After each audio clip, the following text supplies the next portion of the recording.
मध्ये आज आपण काय शिकणार आहे? योग्य संख्या लिही. योग्य संख्या लिही. मग आता बघा तुम्हाला मी इथं कोणत्या कोणत्या वस्तू ठेवलेल्या आहेत आपण?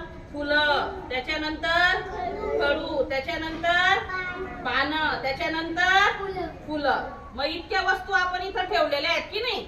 मग आपल्याला आता काय करायचंय? ते फुलं मोजून योग्य संख्या त्या गोल मध्ये लिहायची. समजलं का? मग आता बघा, हे आपल्याला किती फुलं आहे? मोजा बरं. 1 2 3 4 5 6. मग इथं किती लिहिणार आपण? 6 लिहिणार की नाही? किती लिहिणार? 6. दिसलं का तुम्हाला 6?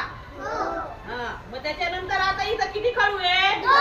2. मग 2 कोण लिहून दाखवेल मला? पहिली वाले चल, इथं 2 लिहून दाखवायचंय पटकन.